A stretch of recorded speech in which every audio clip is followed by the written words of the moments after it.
அதனால் அவர் வீசிய தூண்டிலை அவன் சரியாகவே கேட்ச் பிடித்தான். சாரி கேசவன் சார், ஹரிஷ் பற்றி எனக்கு நல்லாவே தெரியும். ஆனால் அவர் இப்போ சிவகங்கையில் இருக்கிற விஷயம் உங்களுக்கு தெரியலன்னு நினைக்கிறேன் என்றவன் சிறிது நேரம் யோசித்து விட்டு, அப்புறம் இதை பற்றி உங்ககிட்ட சொல்கிறதுல தப்பில்லைன்னு நினைக்கிறேன். உண்மையை சொல்லணும்னா ஹரிஷ் சார் எங்களோட தலைவருக்கும் நல்ல ஃப்ரெண்டு தான். எங்கள் தலைவர் கூட அவரை ரேடியன்ஸில் சேர சொல்லி கூப்பிட்டாரு. ஆனால் ஹரிஷ் அதை மறுத்துட்டார்.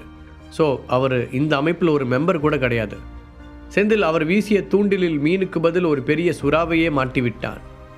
கேசவன் ஹரிஷை பற்றி கேட்டதுமே அவர் இங்கே வந்ததற்கான உண்மையான காரணத்தை செந்தில் கண்டுபிடித்து விட்டான்.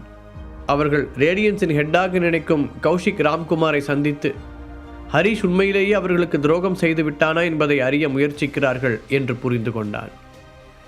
அவன் சொன்னதை கேட்டதும் கேசவனின் முகம் மாறியது. இருந்தாலும் சில நிமிடங்களில் தன் முகத்தை சாதாரணமாக வைத்து கொண்டவர், ரொம்ப தூரம் ட்ராவல் பண்ணி வந்ததால் எனக்கு ரொம்ப டயர்டாக இருக்குது. நான் இங்கே கொஞ்ச நாள் தங்கி ரெஸ்ட் எடுத்துக்கலாமா? அதுக்கு நீங்கள் பெர்மிஷன் கொடுப்பீங்களா? அது மட்டும் இல்லாமல் இந்த லெட்டர் எங்களோட சுப்ரீம் கமாண்டர் தனிப்பட்ட முறையில் எழுதினது. அதனால் உங்களோட ஹெட் இல்லைனா ஹரிஷ் திரும்ப வர வரைக்கும் நான் வெயிட் பண்ண தயாராக இருக்கேன். அது வரைக்கும் இங்கே தங்கியிருந்து நான் உங்களை பார்க்குறதுக்கு நீங்கள் என்னை அனுமதிக்கணும் சார். கேசவன் இந்த முறை முன்பை விட மிகவும் பணிவாக கேட்டார். அதை கேட்டதும் செந்திலுக்கு திகைப்பாக இருந்தாலும் அவனுக்கு இப்போது வேறு வழி இல்லை. அவரை தங்க வேண்டாம் என்று கூறினால் அது மிரியட்ஸ் அமைப்பை அவமானப்படுத்தியது போல் ஆகும். அதை யோசித்து ஒரு நிமிடம் தயங்கியவன், நீங்கள் தாராளமாக இங்கே தங்கலாம் கேசவன் சார். நாங்கள் கெஸ்ட்டை எப்போவுமே ரொம்ப மரியாதையோடு தான் நடத்துவோம். எங்களோட ஹெட்டும் எங்களுக்கு அப்படி தான் சொல்லி கொடுத்துருக்காரு. அதுவும் அவர் மிரியட்ஸ் அமைப்பு மேலே ரொம்ப மரியாதை வச்சுருக்காரு என்று சிரித்தபடி கூறினான். அதே சமயம் அவனால் அவன் காதுகளையே நம்ப முடியவில்லை. இவர் என்னை சார்னை கூப்பிட்டாரு. உண்மையிலே இதுக்கு தான் மாஸ்டருக்கு நான் தேங்க்ஸ் சொல்லணும். இதுக்கு முன்னாடி நான் மிரியட்ஸ் அமைப்பில் ரொம்பவே கீழே ஒரு சாதாரண அடியாள் மாதிரி தான் இருந்தேன். அப்போல்லாம் இந்த கேசவன் சார் கூட என்னால் நேருக்கு நேர் நின்று பேசக்கூட முடியாது. அவரை மாதிரி உயர் அதிகாரிகளை பார்த்தாலே மண்டி போட்டு தலையை குனிச்சு தான் இருக்கணும். ஆனால் இன்றைக்கி அவரே என்னை சார்னு மரியாதையோடு கூப்பிட்றாரு. என்னோடய வாழ்க்கை இவ்வளோ சீக்கிரம் இப்படி தலைகீழாக மாறும்னு நான் எதிர்பார்க்கவே இல்லை. செந்திலுக்கு நினைக்கும் போதே சந்தோஷமாக இருந்தது. அதே நேரத்தில் இப்போது ரேடியன்ஸில் ஒரு சாதாரண மெம்பர் கூட சம மரியாதையுடன் நடத்தப்படுவது அவனுக்கு ஞாபகம் வந்தது. இங்கு யாரும் யாரையும் பார்த்து முட்டி போட தேவையில்லை. அதிகாரிகளிடம் நேரடியாக பேசும் உரிமை அவர்களுக்கு இருந்தது. பாரி, செந்தில், ஸ்ரீதர் என எல்லோருமே தங்களின் கீழ் வேலை செய்பவர்களிடம் நல்ல நட்புடன் தான் பழகினார்கள். இது எல்லாவற்றிற்குமே காரணம் ஹரிஷ் தான் என்பதால் மனதிற்குள் அவனை நன்றியுடன் நினைத்து கொண்டான் செந்தில். இன்னொரு பக்கம் மணிவேலின் வீட்டில் இருந்த ஹரிஷ் தன்னுடைய ஆட்களின் மூலம் மூர்த்தியை காவலில் எடுக்க உத்தரவிட்டான். ஆனால் அதன் பிறகும் சிவபாலன் கிளம்புவதற்கு அவசரப்படவில்லை. ஹரிஷ், அப்புறம் நான் உங்ககிட்ட ஒரு விஷயம் கேட்கணும். நான் வந்த உடனே இதை பற்றி கேட்டேன். நீ சரியாகவே பதில் சொல்லலை. அந்த கொள்ளைக்காரங்க 7 பேரையும் நீ உன்னோட கண்ட்ரோலுக்கு கொண்டு வந்திருக்கிறதா கேள்விப்பட்டேன். அது உண்மைதானான்னு தெரிஞ்சுக்கலாமா? சிவபாலன் இதை கேட்கும்போது முடிந்தவரை தன் முகத்தை சாதாரணமாக வைத்து கொண்டார். சிவபாலன் மாமா, நீங்கள் இதை பற்றி தெரிஞ்சுக்க ஏன் இவ்வளோ ஆர்வமாக இருக்கீங்கன்னு தான் எனக்கு புரியல. அதுக்கு ஏதாவது காரணம் இருக்கா? ஹரிஷ் அவருடைய கேள்விக்கு நேரடியாக பதில் சொல்லாமல் பதிலுக்கு வேறு ஒரு கேள்வி கேட்டான். அது அந்த 7 பேரும் கண்டிப்பாக நல்லவங்க கிடையாது. அதனால் அவங்கள சீக்கிரம் ஒழிச்சு கட்டுறது தான் நல்லது. இல்லைனா ஃப்யூச்சரில் அவங்க ஏதாவது பிரச்சனை உண்டாக்குனா நீயும் சேர்ந்து தான் மாட்டுவ ஹரிஷ். சிவபாலன் கவனமாக விளக்கினார். அது மட்டும் இல்லாமல் அவங்க இந்த ஊருக்கு நிறைய கஷ்டங்களை கொடுத்துருக்காங்க. நீ உண்மையிலேயே ரேடியன்ஸுக்கு இங்கே ஒரு நல்ல பேரை வாங்கி தரணும்னு ஆசைப்பட்டேன்னா முதல்ல இவங்க 7 பேரையும் ரேடியன்ஸ் அமைப்பில் இருந்து முடிஞ்ச வரைக்கும் தள்ளி வைக்கிறதா நல்லது. என்னை கேட்டால் ஒரு குப்பை மாதிரி அவங்கள தூக்கி வெளியே வீசணும்னு சொல்லுவேன். சிவபாலன் கடுமையான குரலில் சொல்லவும் அந்த இடத்தின் சூழ்நிலையே மாறியது. மணிவேல் குறுக்கே எதுவும் பேசாமல் சிவபாலனையே கவனித்து கொண்டிருந்தார். இந்த விஷயத்தில் நிறைய பிரச்சனைகள் இருப்பதை மணிவேல் உணர்ந்தார். ஆனால் அதில் சிவபாலனின் பங்கு எந்த அளவிற்கு இருக்கிறது என்பதை இன்னும் அவரால் சரியாக கணிக்க முடியவில்லை. மாமா, நீங்கள் இதை பற்றி ரொம்ப கவலைப்பட தேவையில்லை. ஹரிஷ் அவருக்கு சாதாரணமாக பதில் அளித்தான். சிவபாலன் எதற்காக தன்னிடம் இப்போது இதை பற்றி பேசுகிறார் என்பது ஹரிஷுக்கு நன்றாகவே புரிந்தது. தன்னுடைய குடும்பத்தில் உள்ள யாரின் மீதும் சந்தேகம் வராமல் இருப்பதற்காக சிவபாலன் மூர்த்தியை ஒரு பலிகடாவாக மாற்றினார். அதே போன்று எதிர்காலத்தில் தான் மாட்டிக்கொள்ளாமல் இருப்பதற்காக அந்த கொள்ளைக்காரர்களை மொத்தமாக அழித்துவிட அவர் விரும்பினார். அதனால்தான் ஹரிஷிடம் தந்திரமாக அப்படி பேசினார். ஹரிஷ், நீ இதை பற்றி இன்னும் கவனமாக யோசிக்கணும். அந்த கொள்ளைக்காரங்க ரொம்ப மோசமானவங்க. இந்த ஊரில் இருக்கிற நிறைய பேர் அவங்கள கொல்ல விரும்புகிறாங்க. அவங்கள நினச்சி பொதுமக்கள் பயப்படாமல் இருக்கணும்னு உனக்கு தோணலையா? நாளைக்கு இதனால் உனக்கு ஏதாவது பெரிய பிரச்சனை வரலாம். நான் அதை நினச்சி தான் கவலைப்படுறேன். சிவபாலனின் முகமும் குரலும் ரொம்பவே மென்மையாக மாறி இருந்தது. இப்போ நீங்கள் என்ன சொல்ல வரீங்க மாமா? மற்றவங்க என்ன நினைப்பாங்கன்னு பயந்து அவங்க 7 பேரையும் நான் கொல்லணும்னு சொல்கிறீங்களா? ஹரிஷ் இந்த முறை நேரடியாகவே கேட்டான். ஆமாம், அதில் என்ன தப்பு? அது செய்ய முடியாத காரியம் ஒன்றும் இல்லையே. சிவபாலனும் கொஞ்சம் உணர்ச்சி வசப்பட்டு இருந்தார். அது செய்ய முடியாத காரியம் இல்லை தான், பட் அதுக்கு வாய்ப்பே இல்லைன்னு தான் நான் சொல்கிறேன். நான் அவங்கள கொல்ல மாட்டேன். அவருடைய முகத்தில் அடித்தது போல ஹரிஷ் சொல்ல சிவபாலன் அவனை திகைப்புடன் பார்த்தார். நேராக வந்த ஹரிஷ் அவனுடைய சட்டையை பிடித்தபடி, என்னை பார்த்தா அவன் ஒய்ஃபையும் பொண்ணையும் கடத்தி வச்சுட்டு பிளாக்மெயில் பண்ணுற 3rd ரேட் போர்க்கி மாதிரி தெரியுதா? உண்மையை சொல்லப்போனால் நானும் கல்யாணம் ஆனவன் தான். என்னோட ஒய்ஃபையும் இப்போ கடத்தி தான் வச்சுருக்காங்க. அதனால் அதோட வலி என்னன்னு எனக்கு நல்லாவே தெரியும் என்று உருமியவன், உனக்கு மூளைன்னு ஒன்று இருந்தால் நான் கேட்குற கேள்விக்கு ஒழுங்காக நேர்மையாக பதில் சொல்லு. உன்னோட வீணடிக்கலாம் எனக்கு இனிமேல் டைம் இல்லை என்று கூறினான். ஹரிஷின் உடலில் இருந்து வெளிப்பட்ட ஒளியின் அழுத்தத்தை தாங்க முடியாத மூர்த்தியின் முகம் வெளிரியது. அதிலும் முக்கியமாக ஹரிஷின் கண்களில் தெரிந்த கோபத்தை கண்ட மூர்த்தி அவனுடைய கண்களை நேருக்கு நேராக சந்திக்க முடியாமல் முகத்தை தாழ்த்தி கொண்டான். சரி, உங்களுக்கு என்ன தெரியணும்? மூர்த்தி சோர்வான குரலில் கேட்க, சிவபாலன் மறைச்சு வச்சிருக்கிற அந்த முக்கியமான ரகசியம் என்ன என்று ஹரிஷ் அவனுடைய சட்டையிலிருந்து கையை எடுத்தான். அதீத கோபத்தின் காரணமாக அவன் உடம்பிலிருந்து வெளிப்பட்டு கொண்டிருந்த தீய சக்தியும் அழுத்தமும் ஒரு புகைமூட்டம் போல சிதறியது. ஹரிஷ் இப்போது சாதாரணமாக மூர்த்தியை பார்க்க அவனுடைய இந்த வேகமான மாற்றம் மூர்த்தியை இன்னும் பயமுறுத்தியது. அவனை மெதுவாக நிமிர்ந்து பார்த்த மூர்த்தி, நீங்கள் சிவபாலன் சாரோட குடும்பத்தை அழிக்க நினைக்கிறீங்களா என்று வருத்தத்துடன் கேட்டான். இங்கே நான் தான் கேள்விகளை கேட்கணும், நீ இல்லை. அப்புறம் உன் ஒய்ஃபையும் பொண்ணையும் பற்றி நீ கவலைப்படாத. சிவபாலன் கிட்ட இருந்து அவங்கள பாதுகாக்க வேண்டியது என்னோட பொறுப்பு. ஹரிஷ் மீண்டும் சேரில் அமர்ந்து பொறுமையாக பேச ஆரம்பித்தான். சிவபாலன் அங்கு வந்து மூர்த்தியை அவர்களிடம் ஒப்படைத்து விட்டு போன அடுத்த கொஞ்ச நேரத்திலேயே மணிவேல் தனது குடும்பத்தின் செல்வாக்கை பயன்படுத்தி மூர்த்தியின் வாழ்க்கையை பற்றிய அத்தனை விவரங்களையும் ஒன்றுவிடாமல் சேகரித்தனர். அதில் அவருடைய மனைவி மற்றும் மகளை பற்றியும் தெரிந்து கொண்டனர். அதை வைத்துதான் இப்போது மூர்த்தியை தன்னுடைய வழிக்கு கொண்டு வர முயற்சித்தான் ஹரிஷ். நீங்கள் உங்களோட வார்த்தையை காப்பாற்றுவீங்கன்னு நம்புகிறேன். ஹரிஷின் கண்களையே கொஞ்ச நேரம் உற்று பார்த்தபடி சொன்னான் மூர்த்தி. அவன் எப்போதுமே தன்னை விட தன் மனைவி மற்றும் மகளை பற்றி தான் அதிகம் கவலைப்படுவான். இப்போது ஹரிஷ் அவர்களுடைய பாதுகாப்பை உறுதி செய்ததால் மூர்த்தி தனக்கு தெரிந்த உண்மைகளை பேசலாம் என்று முடிவு செய்தான். அது மட்டும் இல்லாமல் என்னதான் ஹரிஷ் அவர்களை எதுவும் செய்ய மாட்டேன் என்று உறுதி அளித்தாலும் அவர்களை பற்றிய ரகசியம் அவனுக்கு தெரிந்த பிறகு ரிஸ்க் எடுக்க மூர்த்தி தயாராக இல்லை. சிவபாலன் சார் ஃபேமிலி ஒரு புது டெக்னாலஜி கம்பெனியை டவுனில் திறந்திருக்காங்க. ஆனால் அது சும்மா வெளியில் பேருக்கு தான். அவங்களோட மெயின் பிஸ்னஸ் பழங்கால கலைப்பொருட்களை விற்கிறது தான். அது மட்டும் இல்லாமல் அவங்களுக்கு சொந்தமாக ஒரு ரியல் எஸ்டேட் பில்டிங் மெட்டீரியல் கம்பெனியும் இருக்குது. ஆனால் அது ஒரு கிரே மார்க்கெட் பிஸ்னஸ்னு சொல்லலாம். மூர்த்தி சிவபாலனின் பிஸ்னஸை பற்றிய தகவல்களை கூற ஆரம்பிக்க, கிரே மார்க்கெட்னா என்ன என்றான் ஹரிஷ். ஒருவேளை சிவபாலன் சட்டத்திற்கு புறம்பாக ஏதாவது வியாபாரம் செய்தால் அதை வைத்து அவரை லாக் செய்யலாம் என்று நினைத்தான். அது என்று இழுத்த மூர்த்தி குரலை தனித்து கொண்டு ட்ரக்ஸ் என்று மட்டும் கூறினான். அதை கேட்டதும் ஹரிஷின் முகம் மாற மூர்த்தி தொடர்ந்தான். பல வருஷங்களாக சிவபாலன் சார் ஃபேமிலி நிறைய கம்பெனிஸை டேக் ஓவர் பண்ணியிருக்காங்க. அதே மாதிரி சொந்தமாகவும் கம்பெனிஸை உருவாக்கியிருக்காங்க.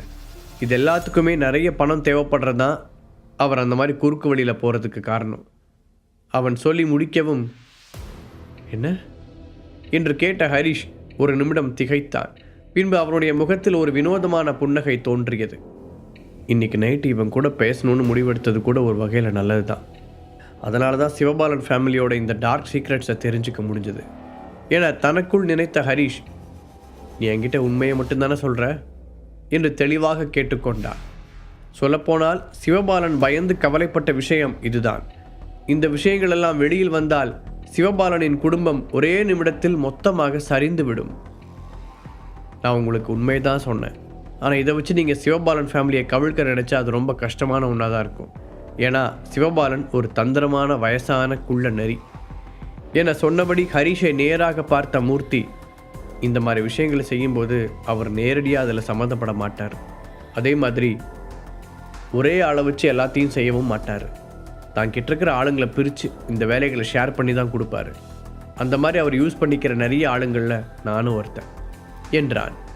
அப்படின்னா நீ சம்மந்தப்பட்டு செஞ்ச ஏதாவது டீல் பற்றி உனக்கு டீட்டெயில்ஸ் தெரியுமா? அதை பற்றி உங்ககிட்ட ஒரு சின்ன எவிடன்ஸாவது இருக்கா? ஹரிஷ் வேகமாக அவனிடம் கேட்டான். எப்படியாவது அவனுக்கு சிவபாலன் செய்யும் மோசமான பிஸ்னஸ்கள் பற்றிய நூலின் நுனி கிடைத்துவிட்டால் போதும். அதை வைத்து மொத்த நெட்வொர்க்கையும் அவனால் ஆதாரங்களுடன் கண்டுபிடிக்க முடியும். அதனால்தான் மூர்த்தி சொன்ன அந்த விஷயத்தின் மீது ஹரிஷ் அவ்வளவு ஆர்வம் காட்டினான். அதற்கு மறுப்பாக தலையை ஆட்டிய மூர்த்தி, இந்த விஷயத்தை பற்றின எந்த டீட்டெயில்ஸும் எனக்கு கன்ஃபார்மாக தெரியாது. ஃபேமிலி சம்மந்தப்பட்ட விஷயங்கள், அவரோட பர்சனல் மேட்டர்ஸ் இதெல்லாம் கூட எனக்கு நல்லா தெரியும். ஆனால் இந்த மாதிரி பிஸ்னஸ் விஷயங்களில் இன்வால்வ் ஆகிறவங்க பெரும்பாலும் ஒருத்தருக்கு ஒருத்தர் நேரடியாக சந்திக்க மாட்டோம். பொருளை தயாரிக்கிறது ஒருத்தராக இருக்கும். அவங்க அது ரெடியானதுக்கப்புறம் ஒரு குறிப்பிட்ட இடத்துல வச்சுருவாங்க. அங்கிருந்து அந்த பொருட்களை ஷிஃப்ட் பண்ணுறது வேற ஒருத்தராக இருக்கும். அது கடைசியாக வாங்குறவங்க கிட்ட கொண்டு போய் சேர்க்கறது மூணாவது ஒரு ஆளாக இருக்கும். இதுக்காக வேலை செய்கிற கமாண்டர்ஸ் எல்லாருமே சிவபாலனால் நேரடியாக தேர்ந்தெடுக்கப்பட்டவங்க தான். அதே மாதிரி ஒரு தடவை யூஸ் பண்ண இடத்த இன்னொரு தடவை அதே வேலைக்கு பயன்படுத்தவே மாட்டார் என்று அவன் விளக்க ஹரிஷுக்கு சிவபாலனை நினைத்து ஆச்சரியமாக இருந்தது. இப்போதுதான் சிவபாலன் குடும்பத்தை வீழ்த்துவது அவ்வளவு சாதாரண காரியம் இல்லை என்று மூர்த்தி சொன்னதன் அர்த்தம் அவனுக்கு தெளிவாக விளங்கியது. அதே போன்று எப்படி கொஞ்சம் கூட பயமில்லாமல் மூர்த்தியை அவர்கள் கையில் ஒப்படைத்தார் என்பதும் புரிந்தது.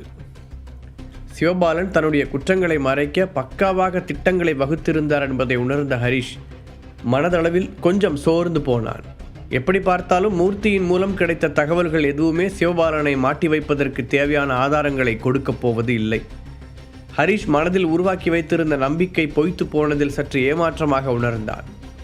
அப்போது மூர்த்தி திடீரென, நான் அந்த விஷயத்தில் இன்வால்வ் ஆனப்போ சில இடங்களில் சின்னதாக கேமராவை செட் பண்ணி வச்சேன்.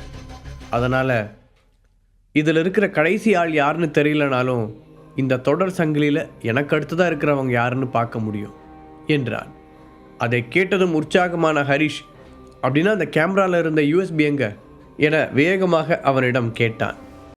நான் அதை உங்களுக்கு தரேன், ஆனால் இதில் எனக்கு என்ன கிடைக்கும்? மூர்த்தி ரொம்பவே அமைதியாக கேட்டான். அவனுடைய குரல் கூட மாறவில்லை. மூர்த்தியின் கேள்விக்கு உடனே பதில் சொல்லாமல் அவனை அமைதியாக பார்த்த ஹரிஷ், தான் நினைத்தது போல மூர்த்தி சிவபாலன் குடும்பத்திற்கு அவ்வளவு விசுவாசமாக எல்லாம் இல்லை என்பதை சடனாக உணர்ந்து கொண்டான். அவன் இந்த குழப்பத்திலிருந்து வெளியே வர ஒரு பாதுகாப்பான வழியை தேடிக்கொண்டிருந்தான் என்பது புரிந்தது.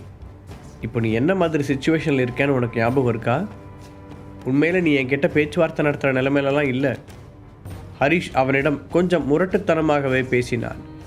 ஆனால் என்கிட்ட இருந்து உங்களுக்கு கிடைக்க போகிறது சிவபாலன் குடும்பத்தோட ட்ரக்ஸ் பிஸ்னஸ் பற்றின டீட்டெயில்ஸ் மட்டும் இல்லை, பழங்கால கலைப்பொருட்களை அவங்க எப்படி கள்ளத்தரமாக மார்க்கெட்டில் விற்கிறாங்க அப்படிங்கிறத பற்றின டீட்டெயில்ஸ் கூட என்னால் உங்களுக்கு தர முடியும். அது இன்னுமே உங்களுக்கு யூஸ்ஃபுல்லாக இருக்கும் என்றான் மூர்த்தி. அவனுக்கு ஹரிஷிடம் பேரம் பேசுவதன் மூலம் எதையாவது வாங்க முடியும் என்ற நம்பிக்கை இருந்தது. அதனால் அவசரப்படாமல் நிதானமாக தொடர்ந்தான். உண்மை சொல்லணும்னா என்னோட தேவை ரொம்ப சிம்பிள். நான் நிம்மதியாக வாழணும்னு ஆசைப்பட்றேன். அதுக்கு எனக்கு போதுமான அளவு பணம் தேவை. அப்போ தான் என் ஒய்ஃப் அப்புறம் குழந்தையோட நான் சந்தோஷமாகவும் நிம்மதியாகவும் வாழ முடியும். மூர்த்தி தன்னுடைய விருப்பத்தை வெளிப்படையாக கூற, பணம் ஒரு மேட்டரே இல்லை, ஆனால் நான் இதுக்காக ஒன்றை நம்பணும். ஒருவேளை நீ என்கிட்ட பொய் சொன்னால் என்ன பண்ணுறது? ஹரிஷ் மிக தெளிவாக பேசினான். நீங்கள் என்ன சொல்ல வரீங்கன்னு எனக்கு புரியுது, ஆனால் சிவபாலன் விஷயத்தில் என்னோட ஹெல்ப் இல்லாமல் உங்களால் எதுவுமே செய்ய முடியாது.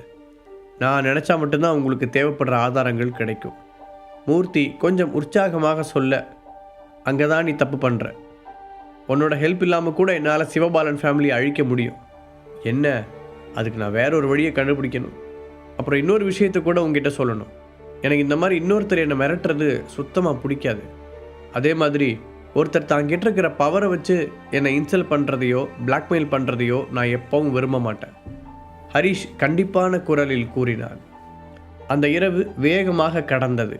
ஹரிஷுக்கும் மூர்த்திக்கும் இடையில் நடந்த பேச்சுவார்த்தையின் முடிவு என்னவென்று யாருக்கும் தெரியாது. அடுத்த நாள் காலை மணிவேலையும் பாலாவையும் அழைத்த ஹரிஷ் சில விஷயங்களை ரகசியமாக பேசினான். அடுத்தடுத்த நிகழ்வுகள் வேகமாக நடக்க சிவபாலனின் பிசினஸ்கள் அனைத்தும் மணிவேல் குடும்பம் மற்றும் கணபதியின் குடும்பத்தின் மூலம் தாக்கப்பட்டது. பிசினஸ் உலகம் இதை பற்றி தீவிரமாக பேசத் தொடங்கியது. எதற்கு திடீரென இவர்கள் இருவரும் சேர்ந்து சிவபாலனின் பிசினஸை அட்டாக் செய்கிறார்கள் என்று யாருக்கும் புரியவில்லை. ஆனால் எல்லோருக்கும் ஆச்சரியம் அளிக்கும் விதமாக 2 பெரிய பிசினஸ் குடும்பங்கள் சேர்ந்து அட்டாக் செய்வதால் சிவபாலனின் பிசினஸ்கள் பெரும் நஷ்டத்தை சந்தித்தாலும் தன் மீது சுமத்தப்படும் அழுத்தங்களை சிவபாலன் உறுதியுடன் எதிர்த்தார். ஆனால் இந்த அழுத்தங்கள் காரணமாக அவர்கள் குடும்ப தொழில்களில் நிறைய குழப்பங்கள் ஏற்பட தனிப்பட்ட முறையில் அவர் ரொம்பவே கோபமாக இருந்தார்.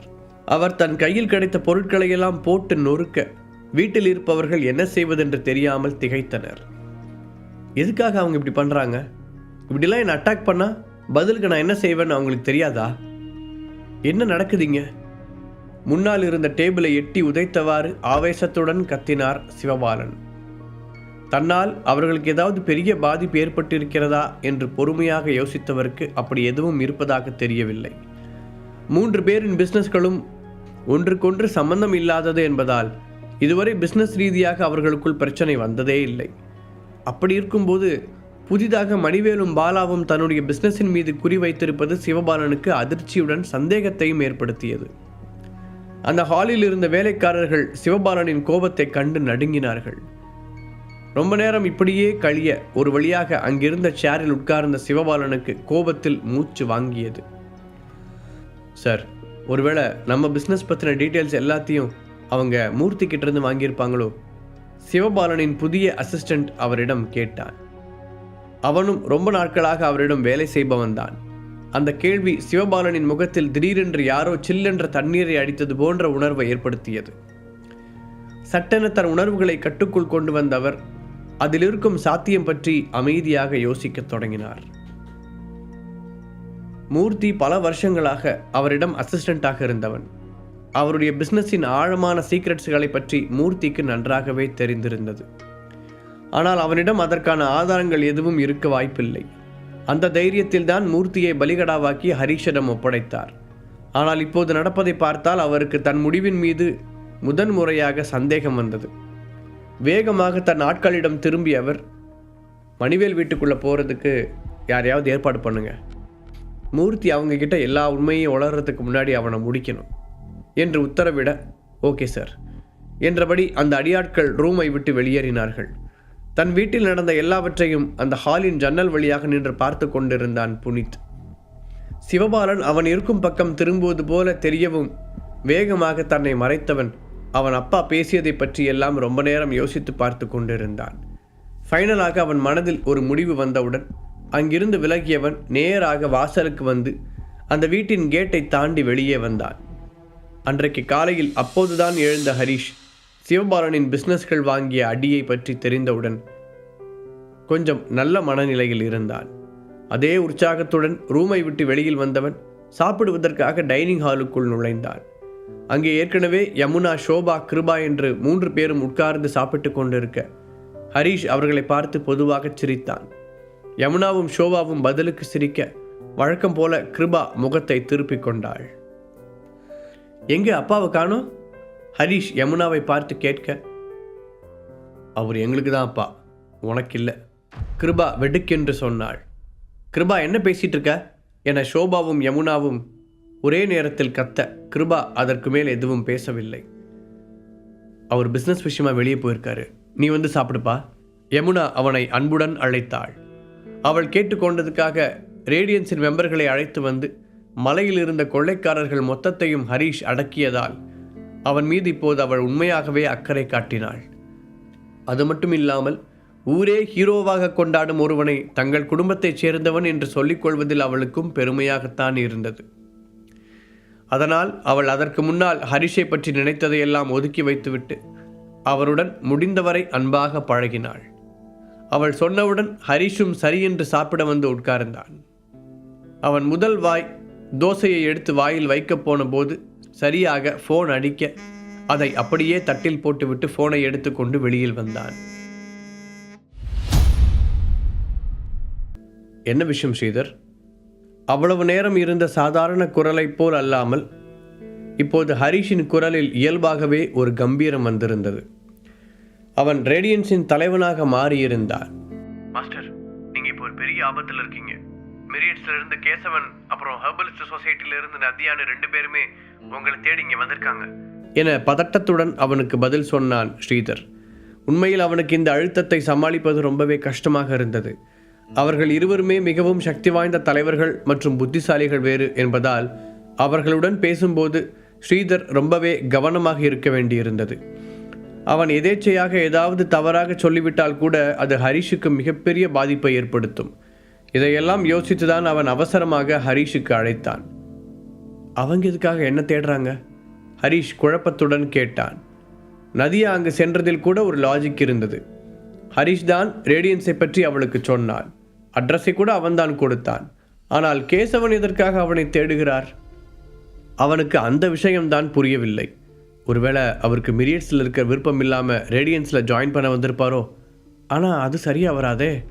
ஹரிஷின் கற்பனை குதிரை தறிக்கெட்டு ஓடியது. கேசவன் கொண்டு வந்த லெட்டர் விஷயத்தை பற்றி செந்தில் ஸ்ரீதரிடம் சொல்ல மறந்து விட்டதால் அவனுக்கும் அதை பற்றி தெரியவில்லை. சரி, அவங்க 2 பேரையும் அங்கேயே வெயிட் பண்ண சொல்லுங்கள். அப்படியே அவங்கள நல்லபடியாக கவனிச்சுக்கோங்க. அவங்க எந்த பிரச்சனையும் செய்யாத வரைக்கும் நீங்கள் அவங்கள ரொம்ப கண்ட்ரோல் பண்ண ட்ரை பண்ண வேண்டாம். ஹரிஷ் அமைதியாக ஸ்ரீதருக்கு எடுத்து கூறினான். ஓகே மாஸ்டர் என்று ஸ்ரீதர் ஒரு நிமிடம் தயங்கினான். என்னாச்சு ஸ்ரீதர்? ஹரிஷ் மறுபடியும் கேட்க, அது சந்தனா மேமையும் அக்ஷராவையும் எங்களால் காப்பாற்ற முடியல. அங்கே நாங்கள் போகிறதுக்கு முன்னாடியே அவங்களோட இடத்த சேஞ்ச் பண்ணிட்டாங்க. நாங்கள் அங்கே போய் சேர்ந்தப்போ சில அடியாளங்கள் மட்டும் தான் இருந்தாங்க. ஸ்ரீதர் சங்கடத்துடன் கூறினான். அதை கேட்டு ஹரிஷ் கோபப்படுவானோ என்று அவனுக்குள் ஒரு பயமும் இருந்தது. ஆனால் ஹரிஷோ ரொம்ப அமைதியாக இருந்தான். சரி, எனக்கு புரியுது. நீங்கள் சென்னையில் அவங்கள தேடிக்கிட்டே இருங்க, அதை மட்டும் விட்டுறாதீங்க. கண்டிப்பாக நம்மளால் அவங்கள கூடிய சீக்கிரம் காப்பாற்ற முடியும் என்று ஸ்ரீதருக்கு ஆறுதல் அளிக்கும் விதமாக பேசினார். மாஸ்டர், நீங்கள் நல்லா தானே இருக்கீங்க. உங்களுக்கு எதுவும் பிரச்சனை இல்லையே? ஏன்னா நீங்கள் எதிர்பார்த்த முடிவு இது இல்லைன்னு எனக்கு நல்லாவே தெரியும். ஸ்ரீதர் சந்தேகத்துடன் கேட்டான். நீ என்னை தப்பாக புரிஞ்சுக்கிட்ட ஸ்ரீதர். இதுக்காக நான் யாரையும் குறை சொல்ல முடியாது. எப்படியும் நீ உன்னோட ஃபுல் எஃபர்ட்ஸையும் போட்டு தான் தேடி இருப்பேன்னு எனக்கு தெரியும். அதனால் உன்னை நீயே தாழ்வாக நினச்சிக்காது. அடுத்த டைம் இன்னும் கொஞ்சம் கவனமாக மட்டும் இரு. ஏன்னா நம்மளோட எதிரி நிச்சயமாக ஒரு சாதாரண ஆள் கிடையாது.